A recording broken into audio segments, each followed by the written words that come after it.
February 2nd, 3:12 a.m. Engels 2 Strategic Bomber Air Base, deep inside Russian territory.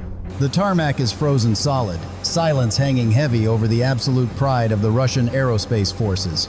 Tu-160M White Swans, the largest and heaviest combat aircraft in the world, are fully fueled and prepped, gleaming under the floodlights, ready to roar over Volgograd for the Stalingrad victory parade at sunrise. To the Russian commanders currently sleeping warmly in their bunkers, these $280 million birds are invincible symbols of imperial power. But to the hidden swarm of Ukrainian AI drones currently entering their terminal dive phase, they are nothing more than massive stationary fuel tanks waiting to be lit. Stay focused, because the silence is about to be shattered by a very expensive noise. If a single drone carrying a shaped charge hits the TZ-22 refueling truck parked intimately close to the lead bomber, then the laws of physics take over with brutal efficiency. The warhead impacts, the tank ruptures, and a spark meets 3,000 gallons of high-octane kerosene. In a fraction of a second, a fireball hotter than the surface of the sun expands outward, engulfing the first white swan before its aluminum skin can even begin to melt. The shockwave punches through the night air, shattering the control tower windows a mile away. While the parade's star performer is instantly transformed from a strategic nuclear asset into a twisting skeleton of burning titanium, the nightmare has officially begun. Let's rewind 10 minutes to appreciate the sheer arrogance of this setup. Theoretically, the airspace around Engels 2 is a fortress that makes the White House lawn look like a public park. The Kremlin has stacked this deck with a defensive umbrella so dense that a mosquito shouldn't be able to sneeze without a permit.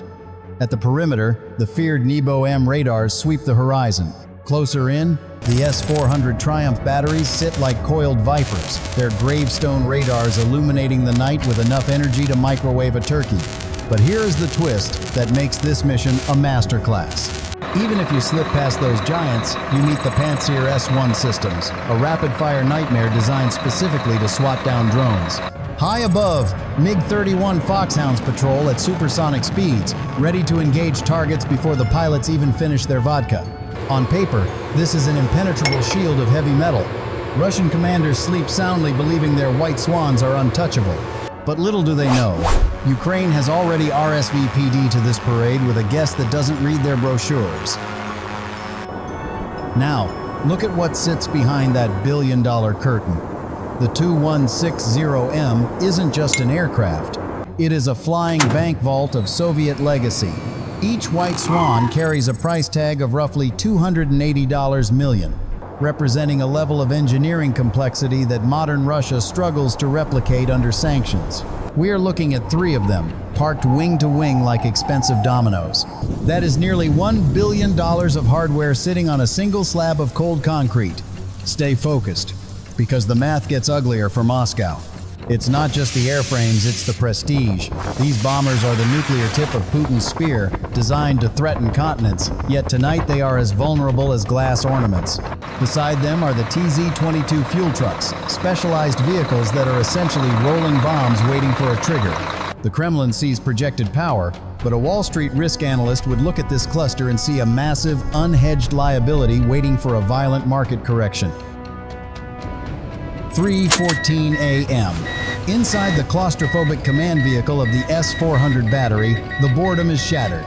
The primary scope lights up with 12 hostile contacts screaming F-16, fighting Falcon to the automated threat library. Panic ensues. Sleepy operators slam their hands onto fire control buttons, desperate to save their careers. Massive 40N6 missiles roar out of their vertical launch tubes, trailing pillars of fire and deafening thunder as they race at Mach 6 to intercept the American-made fighters. The sky over Volgograd turns into a chaotic light show of booster stages and intercept trails, a spectacle that looks like a triumphant defense of the motherland. But here is the catch that the Russian planners missed. Those blips on the screen aren't F-16 seconds, they are ADM-160 MALDs. Decoys designed to scream, "I am a juicy target." These decoys are doing exactly what they were programmed to do: die gloriously. As the Russian missiles slam into them, turning cheap electronics into falling debris, the S-400 crews are cheering, high-fiving, and thinking they have just wiped out a NATO strike force. They are burning through millions of dollars in interceptors to kill distractions. They are so fixated on the bright, loud decoys that they completely miss the silent killers slipping through the dead zone created by their own engagement radar. Stay with me, because the second wave is where the genius of poverty engineering humiliates a superpower. While the sky is filled with the smoke of expensive intercepts, a swarm of Corvo PPDS drones is putting gently across the tree line. These aren't made of classified stealth composites, they are made of waxed cardboard and held together with heavy-duty rubber bands. Yes, the same material your pizza comes in is currently defeating a billion-dollar air defense network. The physics here is humiliatingly simple. Radar waves designed to bounce off metal skin simply pass right through the cardboard, confusing the mighty gravestone radar, which filters the faint returns out as background noise or a flock of particularly organized geese. If you ask why this works, I'll tell you an unbelievable military secret. The Russian system is too smart for its own good. It is looking for jets and missiles. It literally doesn't have an algorithm to identify a flying box of stationary supplies.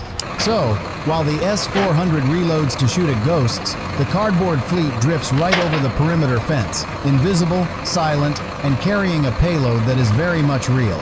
It is a masterclass in asymmetrical warfare, proving that when you understand how your enemy thinks, you don't need to outspend him, you just need to outsmart him. Down on the frozen ground, the atmosphere is electric with unearned pride. The S-400 crews watch the burning debris rain down on the distant steppe, convinced they have just repelled a major NATO raid. Radios buzz with boasts, and commanders are already mentally polishing the medals they expect to receive. It is a textbook case of confirmation bias. They saw what they wanted to see, an American threat, and neutralized it. They are so busy patting themselves on the back that they fail to ask the one question that would save their lives. Why was it so easy? But here is the lethal error that cost them everything. Believing the threat is neutralized, the alert status drops. The Pantsir S-1 crews, the last line of defense, have relaxed their posture.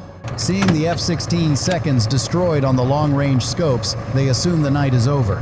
One operator steps out of his vehicle to light a cigarette, his breath steaming in the cold air, completely ignoring the monitor that is currently filtering out the static of the incoming cardboard drones. He looks at the three Tu-160 seconds thinking about the parade tomorrow, unaware that he is standing in a graveyard. Stay focused, because the Russians are celebrating a victory that only exists in their heads. While they high-five over burning decoys, the UJ-26 Beaver drones, the real strike package, have used the chaos to slip into the blind spots. They are now skimming the runway lights, flying so low they are practically trimming the hedges. The Russian defense network is currently a multi-million-dollar system looking at the wrong part of the sky, blinded by its own success. It is the perfect storm of arrogance. They think they are the hunters, but as the drones silently mark the GPS coordinates for the heavy hitters following behind, the Russians are about to learn that in modern warfare, if you aren't paranoid, you are dead. 3:18 a.m. The peace over Engels 2 lasts exactly 4 minutes, just enough time for the sentries to lower their rifles and for the cold wind to settle. But the silence is violently shattered by a sound that freezes the blood of every aviator on the tarmac. Not the angry buzz of a lawnmower, but the high-pitched, piercing shriek of a microturbine spooling up to attack velocity. This isn't a slow-moving toy. This is the Palyanitsia, Ukraine's new hybrid rocket drone, and 5 of them are screaming in from the darkness at 250 miles per hour. Stay focused, because the physics of destruction in the next 30 seconds will change the map of Volgograd. Inside the Pantsir command vehicle, the victory party transforms into absolute chaos. The radar operator screams as 5 high-speed contacts materialize, diving in a synchronized wolf-pack formation. He slams the engagement button, knuckles white, but the system is sluggish, confused by the earlier decoys and struggling to track these agile predators. The automated 30mm cannons spin up, spitting a desperate stream of tracers into the night, creating a wall of lead that looks impressive on camera, but is mathematically useless against targets moving this fast. The drones aren't flying straight. They are executing programmed erratic maneuvers, jinking left and right like boxers dodging a clumsy giant. If you were the commander of this battery, would you panic? The Russian commander chooses panic. He screams for air cover, grabbing the radio, but the MiG-31 seconds are miles away chasing ghosts. The airfield is defenseless. The lead drone, named Avenger, pushes its throttle to the stops. Its thermal seeker isn't looking for asphalt. It is locked onto the residual heat shimmering off the massive engines of the lead Tu-160 White Swan. But here is the genius detail that makes this strike legendary. The drones aren't hitting randomly. Ukrainian intelligence knows the Tu-160 has a fatal structural weakness, the central bomb bay doors. This is a thin layer of aluminum covering tons of volatile hydraulic lines. Striking the wing might just damage it, but striking the belly ensures total structural liquidation. Time to impact, 14 seconds. The Pantsir fires its last missile, but it trails harmlessly behind the jet drone. The Russian ground crew scatters in terror, abandoning the $280 million asset. Time to impact, 8 seconds. The drone's onboard AI makes its final micro-adjustment, lining up the nose cone perfectly with the center of the fuselage. Time to impact, 3 seconds. The high-pitched whine of the turbine becomes a deafening roar as the first Palyannitsia enters the floodlight perimeter, looking less like a drone and more like a silver bullet fired from the hand of justice itself. The impact happens faster than the human eye can register, but let's slow it down for the engineers watching. As the Palyannitsia slams into the Tu-160's belly, the 50-pound shaped charge warhead detonates. This isn't a simple explosion, it is the Monroe effect in action. An inverted copper cone is instantly collapsed by high explosives, forging a jet of molten metal traveling at Mach 25. This plasma lance ignores the aircraft's aluminum skin, slicing through the bomb bay doors and severing the main hydraulic arteries instantly. Stay with me, because the chemistry is about to get violent. The superheated copper jet vaporizes the hydraulic fluid, creating a volatile fuel-air mixture inside the fuselage that ignites with the force of a tactical nuke. The internal pressure spikes to 5,000 pounds per square inches in a millisecond. The Tu-160 structure, designed for aerodynamics, not internal combustion, simply gives up. The fuselage buckles, the spine snaps, and the wings drop to the tarmac as a massive fireball erupts, tearing the $280 million masterpiece in half. But wait, the physics lesson isn't finished. The thermal radiation from this initial blast hits the TZ-22 refueling truck parked intimately close. The kerosene inside boils instantly, leading to a blev, a boiling liquid expanding vapor explosion. The truck vanishes in a white-hot sphere that engulfs the second Tu-160. The shockwave ripples out, visible in the humid air, shattering the cockpit glass of the third bomber and collapsing the lungs of the S-400 operator standing too close. In 2 seconds, the pride of the Russian Air Force has been converted from strategic assets into a twisting pile of molten scrap metal. As the black smoke rises to meet the morning sun over Engels 2, the most painful part of this operation isn't the fire, it's the receipt. Let's pull out the calculator and look at the brutal economics of this humiliation. The entire Ukrainian strike package, including the decoys, the cardboard pizza box drones, and the jet finishers cost roughly $400,000. That is the price of a used Ferrari. Now, look at the Russian balance sheet. Two Tu-160M bombers are twisted metal. One S-400 radar is fried. The infrastructure is gutted. The total bill exceeds $600 million. That is a return on investment of 0%. While Russia burns its GDP to look tough, Ukraine is bankrupting them with spare parts and high school physics. But here is the catch that changes everything. Money can be printed, but time cannot. Russia produces maybe one Tu-160 every 2 years. Tonight, they lost a decade of production in 4 minutes. This wasn't just a raid, it was a strategic foreclosure. Now, I have a question for the strategic minds in the comments. If you were the Russian commander waking up to this disaster, would you tell Putin the truth and risk a window accident? Or would you blame it on careless smoking? Let me know your move in the comments below.